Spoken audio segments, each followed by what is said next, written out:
बारे में, क्या सेल का स्ट्रक्चर होता है, कैसे सेल बना होता है, क्या क्या कंपोनेंट्स प्रेजेंट होते हैं, क्या क्या चीजें सेल के अंदर प्रेजेंट है और क्या क्या उन चीजों के फंक्शंस हैं। तो हम करते हैं स्टार्ट। ओके, तो फर्स्ट हमारे पास आता है सेल।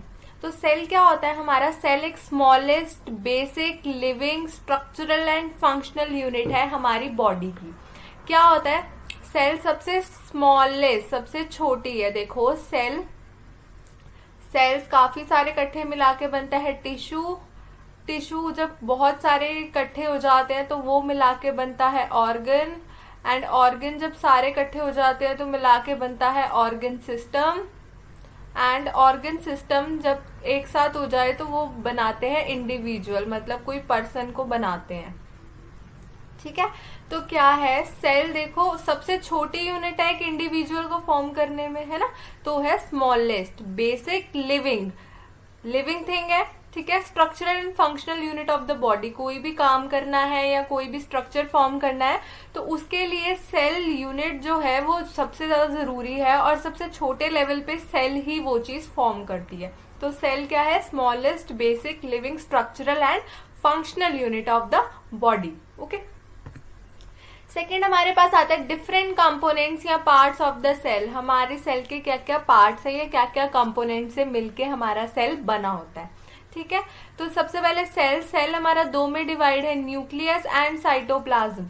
ओके, जैसे ये मेरा सेल है तो सेल के अंदर ये न्यूक्लियस है, ठीक है जी, और ये बाहर का जितना भी एरिया बचा है ये मेरा साइटोप्लाज्म है। अभी मैं डायग्राम दिखाऊंगी आपको, उससे क्लियर हो जाएगा। और वो क्या है? हमारा साइटोप्लाज्म। तो सेल किन किन चीजों से बना? दो चीजें हैं सेल के अंदर, एक तो ये न्यूक्लियस हो गया और एक हो गया बाहर जो एरिया है वो है साइटोप्लाज्म। ठीक है, तो न्यूक्लियस एंड साइटोप्लाज्म।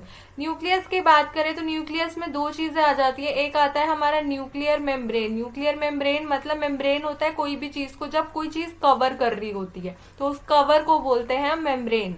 तो nuclear membrane that means nucleus के जो आउटसाइड एक लेयर प्रेजेंट है जो इसको कवर कर रही है उसको हम क्या बोलते हैं? Nuclear membrane. ठीक है, और फिर न्यूक्लियस के अंदर और क्या क्या आता है? डीएनए। डीएनए हमारा हेरिडिटी मटेरियल है। ठीक है, न्यूक्लियोलाई। न्यूक्लियोलाई को हम, ये प्लूरल फॉर्म है, वैसे हम इसको न्यूक्लियोलस भी बोल सकते हैं। तो ये हमारा क्या है? ये भी हमारा एक एरिया है जो कि हमारा न्यूक्लियस के अंदर प्रेजेंट है, जहां पे हमारे राइबोसोम्स की बायोसिंथेसिस होती है। ठीक है, फिर आता है हमारे पास न्यूक्लियोप्लाज्म। न्यूक्लियोप्लाज्म जितना भी न्यूक्लियोलस का एरिया छोड़ दो, जितना भी न्यूक्लियस के अंदर बाकी का एरिया बचता है उसको क्या बोलते हैं हम? न्यूक्लियोप्लाज्म। फिर हमारे पास आता है क्रोमैटिन। क्रोमैटिन भी हमारा एक पार्ट है जिसके अंदर डीएनए और आरएनए हमारा होता है। तो ये सारा हमारा न्यूक्लियस में होता है। ठीक है, अब बात करें हम साइटोप्लाज्म की, तो साइटोप्लाज्म में भी एक चीज तो वही है कि साइटोप्लाज्मिक मेम्ब्रेन या फिर सेल वॉल जिसको हम बोलते हैं। तो साइटोप्लाज्म हमारा ये फ्लूइड था जो यहाँ पे प्रेजेंट है। ठीक है, इसके जो आउटर की मेम्ब्रेन है उसको बोलते हैं हम साइटोप्लाज्मिक मेम्ब्रेन बोलते हैं, या फिर हम उसको क्या बोलते हैं? Cell wall. ठीक है, एक तो वो प्रेजेंट है। अब साइटोप्लाज्मिक ऑर्गेनेलिस, जो साइटोप्लाज्म में जो भी चीजें हैं ऑर्गेनेलिस प्रेजेंट है उन वो कौन कौन सी है? Endoplasmic reticulum, ribosome, Golgi complex, mitochondria, lysosome, centriole and centrosome, microtubules, microsomes. तो ये हमारे कुछ ऑर्गेनेलिज हैं जो कि हमारे सेल के अंदर प्रेजेंट है। एक एक करके आगे हम इनके बारे में अब पढ़ेंगे। ठीक है, तो ये है हमारा डायग्राम, आप देख सकते हो। ठीक है, ये हमारा सेल है सारा। अब ये जो हमारा क्या कहते हैं? सेल है हमारा बाहर की लाइन। ठीक है, अंदर इसके ये जो प्रेजेंट है वो क्या है? हमारा न्यूक्लियस। ये वाला जो एरिया है ये हमारा कौन सा है? न्यूक्लियस। देख सकते हो ये हमारा क्या है? न्यूक्लियस। ठीक है, न्यूक्लियस के जो सराउंडिंग पे मेम्ब्रेन उसको कवर कर रही है वो कौन सी मेम्ब्रेन है? न्यूक्लियर मेम्ब्रेन, सॉरी, क्या है वो? Nuclear membrane. तो अब उसके अंदर जो स्ट्रक्चर है जो मतलब न्यूक्लियोलस को छोड़ के है उसको क्या बोलते हैं हम? न्यूक्लियोप्लाज्म। क्या बोलते हैं? न्यूक्लियोप्लाज्म। ठीक है, न्यूक्लियोलाई, ये ब्लैक ब्लैक आप देख सकते हो, ये हमारे स्ट्रक्चर है जहाँ पे राइबोसोम की बायोसिंथेसिस होती है, उनको बोलते हैं हम न्यूक्लियोलाई। ठीक है, उसके बाद हमारे बाकी के जो स्ट्रक्चर्स हैं जैसे एंडोप्लाज्मिक रेटिकुलम, ये रहा न्यूक्लियर मेम्ब्रेन के बिल्कुल साथ ही ये लगा हुआ है, और सेल वॉल के साथ भी। साइटोप्लाज्म में बाहर का जितना भी एरिया है ये वाला ये सारा क्या है हमारा साइटोप्लाज्म। जो बाहर की मेम्ब्रेन है वो कौन सी है, सेल मेम्ब्रेन। अंदर centriole, lysosome, ribosome, Golgi complex, mitochondria, ये सारे हमारे कौन से साइटोप्लाज्मिक ऑर्गेनेलीज हैं। ठीक है, अब हम किसके बारे में बात करेंगे, न्यूक्लियस के बारे में। तो हमारा न्यूक्लियस क्या है, इट इज अ स्फेरिकल, देखा था पीछे स्फेरिकल है, इस शेप का है हमारा, है ना, and largest part of the cell, सबसे बड़ा पार्ट होता है। जैसे ये हमारा सेल है तो इसमें इतना तो न्यूक्लियस होता है, तो सबसे बड़ा पार्ट है हमारे सेल का। इट कंटेन्स न्यूक्लियर मेम्ब्रेन, पता ही है, जो इसको कवर करेगी वो कौन सी होगी, हमारी न्यूक्लियर मेम्ब्रेन। ठीक है, उसके बाद क्या है, न्यूक्लियोप्लाज्म है। ठीक है, न्यूक्लियोप्लाज्म में क्या आ गया हमारा, वही जो भी हमारा एरिया है यहाँ पे प्रेजेंट है इसके अंदर, वो न्यूक्लियोप्लाज्म, न्यूक्लियोलाई और जेनेटिक मटेरियल जो कि क्या है हमारा डीएनए। ठीक है, nuclear membrane is continuous with endoplasmic reticulum, पीछे दिखाया था आपको कि ये हमारी न्यूक्लियर मेम्ब्रेन थी। ठीक है, इसके साथ ही कंटिन्यूएशन में ये हमारा एंडोप्लाज्मिक रेटिकुलम है। ठीक है, तो ये था हमारा न्यूक्लियस।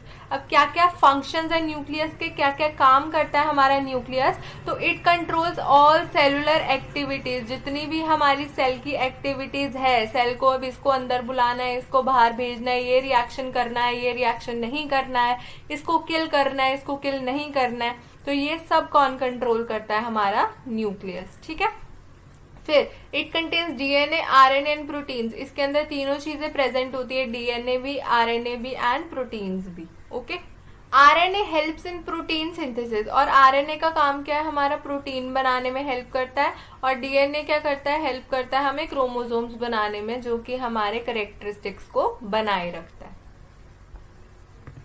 अब हमारे पास आता है एंडोप्लाज्मिक रेटिकुलम। एंडोप्लाज्मिक रेटिकुलम, इसको हम ER भी लिख देते हैं। ठीक है, तो क्या है, it is a network of membrane continuous with cell membrane and nuclear membrane. पता ही था, जैसे ये हमारा स्ट्रक्चर है, ये हमारा न्यूक्लियस है, तो इसी के साथ ये हमारा कंटिन्यूएशन में है एंडोप्लाज्मिक रेटिकुलम, और ऊपर से सेल वॉल के साथ भी हमारा कंबाइन है। ठीक है, तो ये नेटवर्क ऑफ मेम्ब्रेन है जो कि कंटिन्यूअस है हमारा cell membrane and nuclear membrane दोनों के साथ।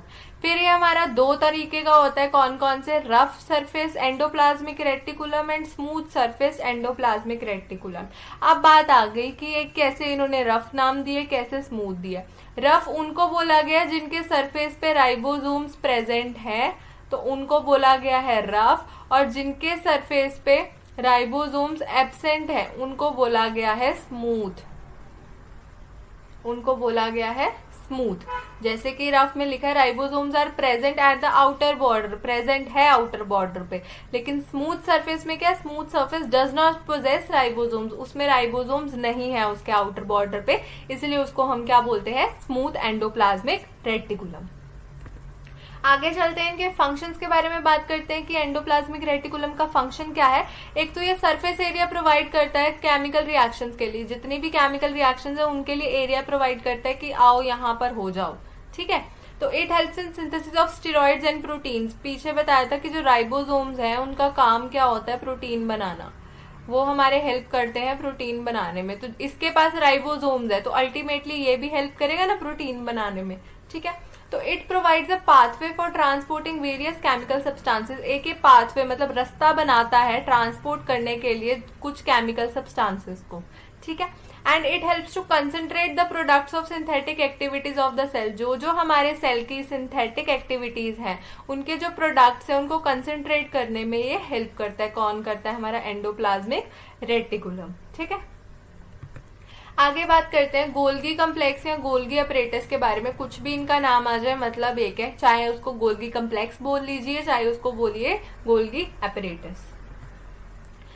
तो गोल्गी कम्प्लेक्स होता क्या है, it consist of 4 to 8 flattened bag like channels. ऐसे ऐसे ऐसे 4 to 8 कम से कम बैग लाइक चैनल्स होते हैं। ठीक है, स्टैक्ड अपॉन ईच अदर, ढेर लगा पड़ा है एक दूसरे के ऊपर, स्टैक होता है ढेर लगाना, upon each other with expanded areas at the end. जो इसके एंड में है वो एक्सपैंडेड एरियाज होंगे। Okay, the structure looks like a network of fine thread. ये कैसे लगता है कि जैसे बहुत सारे धागों को हमने एक साथ जोड़ दिया है। ठीक है, तो इसीलिए हम इसको क्या बोलते हैं, गोल्गी कम्प्लेक्स। और ये हमारा कहाँ प्रेजेंट होता है, near by the nucleus. Diagram दिखाऊंगी आपको फिर से, उससे आपको क्लियर हो जाएगा। तो ये रहा हमारा गोल्गी कम्प्लेक्स, ठीक है, ये देख लो, ये स्टैक में प्रेजेंट है, यहाँ पे एक्सपैंडेड एरियाज भी हैं। तो ये है गोल्गी कम्प्लेक्स और ये नियर बाय न्यूक्लियस सराउंडेड होता है।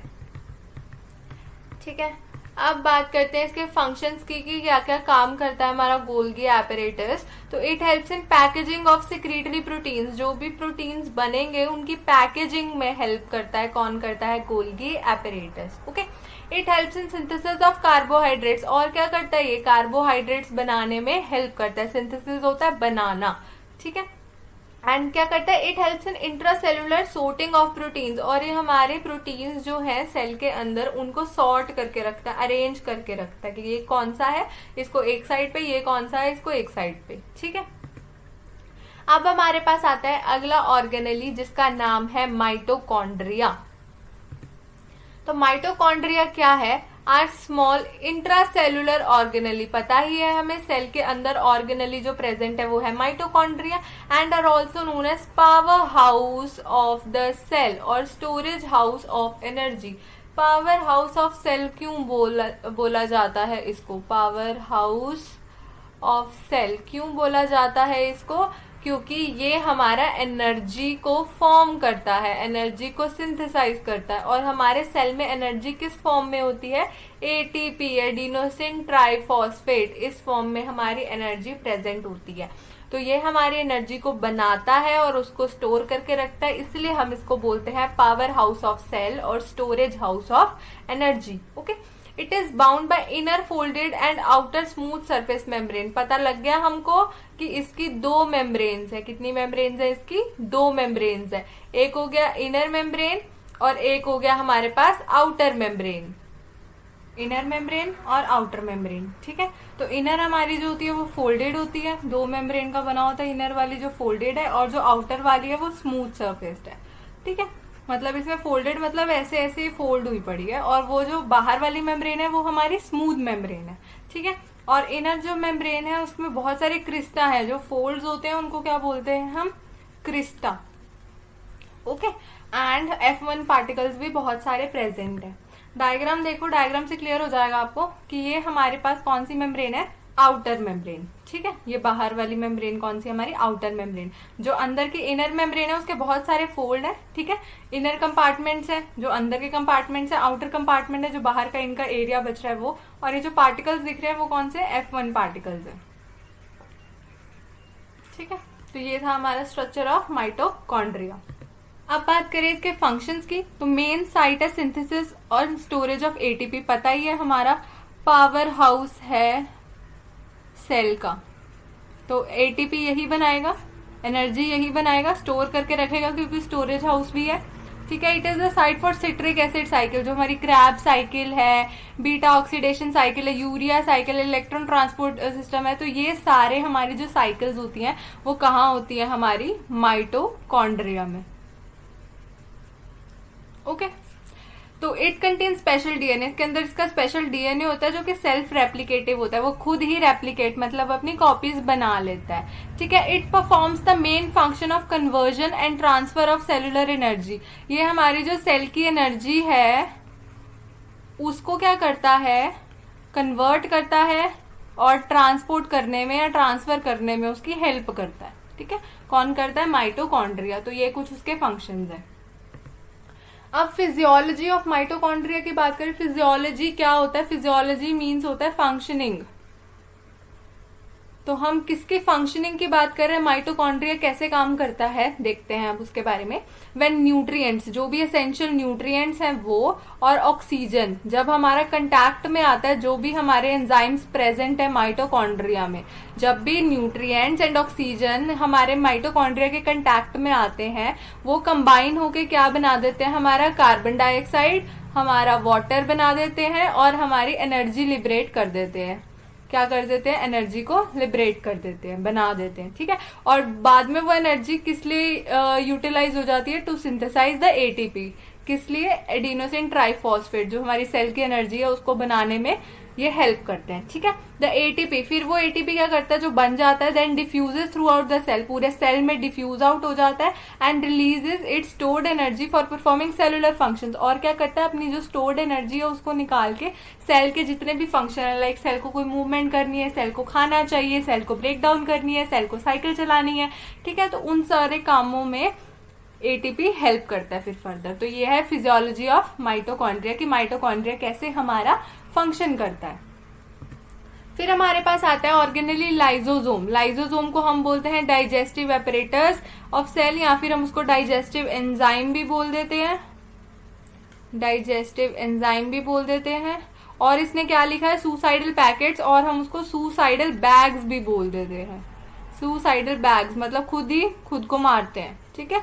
तो ये सारे लाइसोसोम के अदर नाम हैं। तो अब देखते हैं कि लाइसोसोम होता क्या है। Lysosome are described as a separate cytoplasmic organelle, पता ही है हमको कि ये साइटोप्लाज्म में प्रेजेंट है ये ऑर्गेनेली।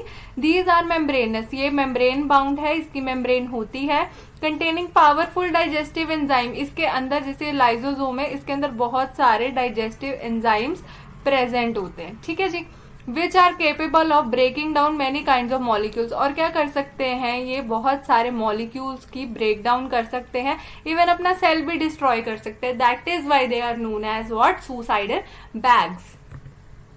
फंक्शंस की बात करें तो क्या करेगा, it helps in intracellular digestion, जो भी हमारे सेल में डाइजेशन वगैरह करनी होगी उसमें कौन हेल्प करेगा, हमारा लाइसोसोम हेल्प करेगा। ऑटोलिसिस, ऑटो मतलब होता है खुद का, लाइसिस होता है ब्रेक डाउन, खुद की ब्रेक डाउन, सेल्फ डिस्ट्रक्शन कर देगा। क्या होता है, कई बार इसको लगता है कि सेल बकवास हो गया है, सेल फंक्शन नहीं कर रहा, तो वो क्या करेगा, सेल्फ डिस्ट्रक्शन कर देगा, अपने एंजाइम्स निकालकर, जो इसके डाइजेस्टिव एंजाइम्स हैं वो सारे सेल को खा जाएंगे, दैट मीन्स खुदकुशी कर देगा, ऑटोलिसिस करेगा। फेगोसाइटोसिस, फेगोसाइटोसिस होता है कोई भी बैक्टीरिया वगैरह, कोई भी माइक्रोब या कुछ भी एंटर होता है सेल में तो उसको किल करने की इसमें कैपेबिलिटी होती है, ठीक है जी। और क्या करता है, systematic growth and death can be managed by lysosomal activity. अब सेल की कितनी ग्रोथ करानी है, सेल ने कब मरना है, तो ये सारा भी लाइसोसोम हैंडल करता है, ठीक है। अब लास्ट है हमारे पास cell membrane, cytoplasmic membrane, plasma membrane, cell wall, सारे एक ही नाम है, ठीक है। सेल वॉल होता क्या है, it is a membrane which covers and protects the cell and surround the cytoplasm. ये हमारा सेल था, ये हमारा न्यूक्लियस था, तो ये वाली जो ये मेम्ब्रेन है जो साइटोप्लाज्म को कवर कर रही है, तो ये हमारी कौन सी हुई, सेल वॉल या सेल मेम्ब्रेन, प्लाज्मा मेम्ब्रेन, जो मर्जी बोलो आप, ठीक है। It separates the self from each other, एक दूसरे सेल से भी एक दूसरे को सेपरेट करके रख रही है ना। एंड फ्रॉम एक्सटर्नल एनवायरनमेंट, बाहर के एनवायरनमेंट से भी सेल का जो अंदर का चीजें हैं उसको प्रोटेक्ट करके रख रही है, ठीक है जी। The cell wall is compose of, किस किस की बनी होती है जो हमारी सेल वॉल है, प्रोटीन्स की, फॉस्फोलिपिड्स की, कार्बोहाइड्रेट्स की, मिनरल्स की, तो इन सब की जो है हमारी सेल वॉल बनी होती है। फंक्शंस की बात करें, क्या क्या फंक्शन परफॉर्म करते हैं ये, basically it covers and protects the cell and cell organelles, पता ही है सेल को प्रोटेक्शन का काम कर रहे हैं, प्रोटेक्ट करके रख रहे हैं ना। और क्या करता है, gives shape to the cell, cell को एक शेप प्रोवाइड करता है। अगर ना हो ये तो साइटोप्लाज्म इधर उधर बिखर जाएगा, सेल की कोई शेप नहीं रहेगी, तो ये सेल को शेप प्रोवाइड करके रखता है। It is involve in transport of molecules in and out of the cell. अब ये जो मेम्ब्रेन है ये देखती है कि कौन से मॉलिक्यूल्स को अंदर जाना चाहिए, कौन से मॉलिक्यूल्स को आउट होना चाहिए, तो ये काम जरूर करती है, ठीक है। It forms channel of endoplasmic reticulum, पता ही है एंडोप्लाज्मिक रेटिकुलम यहीं से ही निकल रहा है ना, फिर वो न्यूक्लियस के बाहर टच हो रहा है न्यूक्लियर मेम्ब्रेन को, तो ये भी चैनल प्रोवाइड कर रही है। It forms boundaries to the cytoplasm, वही बात दोबारा लिखी गई है और कुछ नहीं है। It can act as a physiological sieve, that means semi permeable membrane. Sieve होता है छननी, जैसे हम चीज को छानते हैं, जैसे चाय पत्ती को छानते हैं, तो वैसे ही। तो ये सेलेक्टिव सेमी परमिएबल मेम्ब्रेन है, ये सेलेक्टिव पार्टिकल्स को ही अंदर बाहर आने देने जाती है, ठीक है, और किसी को अलाउ नहीं करती है, ठीक है। It helps in intracellular adhesion and communication, intracellular अंदर का अधेशन मतलब जोड़ के रखती है और कम्युनिकेशन में हेल्प करती है, कौन, हमारी सेल वॉल, ठीक है। अब बात करते हैं physiology of cell wall. Physiology वही होता है, क्या होता है, फंक्शनिंग की बात करें, functioning of cell wall, okay. तो कैसे है, जो सेल वॉल है वो सेल वॉल है जो वो बाउंड्री बना के रखती है सेल की, इनसाइड विच वेरियस ऑर्गेनेलिज, बहुत सारे ऑर्गेनेलिज और हमारा साइटोप्लाज्म भी प्रेजेंट है। ठीक है। द सेल वॉल किसकी बनी होती है? प्रोटीन्स की, कार्बोहाइड्रेट्स की, फॉस्फोलिपिड्स की, मिनरल्स की, सबकी बनी होती है। ठीक है। Cell wall semi permeable membrane है, बताया, एक सीव की तरह एक्ट करती है जिसके थ्रू कोई सर्टेन सब्सटेंसेस ही है वही मूव कर सकते हैं, एंटर कर सकते हैं या एग्जिट कर सकते हैं सेल से। ठीक है। तो सेल वॉल ऐसे काम करती है। तो ये था हमारा फिजियोलॉजी ऑफ सेल वॉल। अब बात करें कि the substances pass through semi permeable membrane and it depends upon the, जो जो सब्सटेंसेस इस मेम्ब्रेन से पास आउट होते हैं, अब वो किस चीज पे, क्या फैक्टर है, किन किन को होने देती है, उसके बारे में बात करते हैं हम। पार्टिकल साइज, देखो पार्टिकल साइज अगर ज्यादा बड़ा होगा तो वो अलाउ नहीं करेगी पास करने में सेल के अंदर। ठीक है। सेल से बड़ा कोई पार्टिकल हो वो अंदर आ जाए, फिर सेल कहाँ जाएगा, है ना। तो पार्टिकल साइज भी इसके वेरिड होते हैं, कुछ पार्टिकल्स को ही अंदर जाने देती है।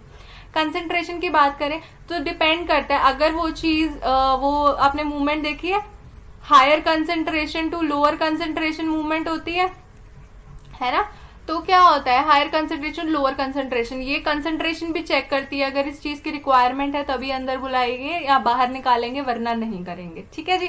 फिर हमारे पास आता है लिपिड सॉल्युबिलिटी, कितना सब्सटेंस लिपिड सॉल्युबल है उस अकॉर्डिंग भी डिपेंड करता है वो सब्सटेंस को अंदर बुलाएंगे कि नहीं बुलाएंगे, बाहर निकालेंगे या नहीं निकालेंगे। इलेक्ट्रिकल चार्जेस, क्या चार्ज है सब्सटेंस पे, वो भी डिपेंड करता है। And presence of career molecules, career molecules क्या होते हैं, कुछ मॉलिक्यूल्स होते हैं जो कि सब्सटेंस अगर न्यूट्रल है उसको मूव करने में हेल्प करते हैं। कौन? करियर। ठीक है। करियर प्रोटीन्स होते हैं कुछ, तो वो हमारी सब्सटेंस की मूवमेंट में हेल्प करते हैं। अगर करियर मॉलिक्यूल प्रेजेंट है तब वो देखती है, अगर प्रेजेंट है नहीं है फिर अंदर आने देती है, बाहर जाने देती है। तो ये सारी कुछ फैक्टर्स हैं जो वो ध्यान में रखते हैं जब वो चीजों को अंदर बाहर जाने देते हैं। ठीक है। तो ये था जी हमारा cell. Hope you like the video and thank you.